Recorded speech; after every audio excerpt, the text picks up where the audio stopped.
Alam mo ba merong isang lalaking nakaimbento na ang mga plastic bottle caps ay pwedeng maging gasolina? Siya si Julian Brown. Siya ang nakaimbento na ang plastic ay pwedeng maging gasolina at tinawag niya itong Plastiline. A gasoline alternative made from plastic waste.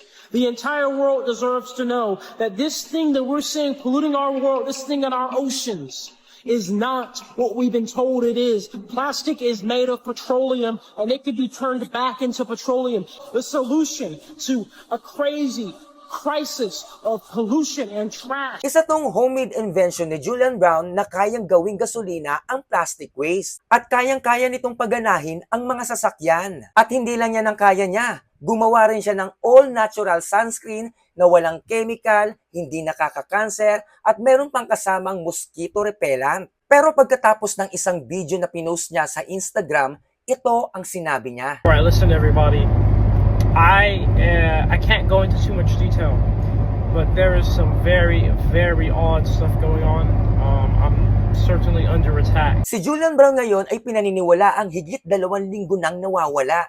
Walang balita sa kanya at wala rin siyang mga post sa kanyang social media. Sabi ng iba, may mga makapangyarihang tao daw na ayaw malik ang ganitong imbensyon na pwedeng mayanig ang energy industry. Yung iba naman ay naniniwalang hindi siya nagpapakita para sa kanyang kaligtasan. Ang goal ni Julian sa kanyang imbensyon ay para mabawasan ang problema sa plastic at gawin itong gasolina para mas mapakinabangan. Pero sabi ng kanyang ina, siya ay safe. Ang mga katulad ni Julian ay dapat sinusuportahan. Yun nga lang may mga tao talagang ayaw sa mga ginagawa niya. Pero eto na ang pinaka-good news. Noong August 2, siya ay nag-update sa kanyang TikTok at siya ay nagbabalik para sa kanyang mga taga-suporta. I'm back, bitches!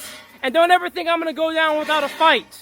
But I promised you guys in my last video, I'm still working, I'm still building no matter what. And thank all of you, I am so humbled to have the whole world's support. Imaginein mo na lang, mababawasan na sa buong mundo ang mga plastic bottle caps at gagawin itong gasolina na pakipakinabang. So kung nagustuhan mo ang mga ganitong kwento, i-follow mo na rin ako. At meron din akong YouTube channel, Jonathan Compañados po, support nyo na rin ako. Salamat!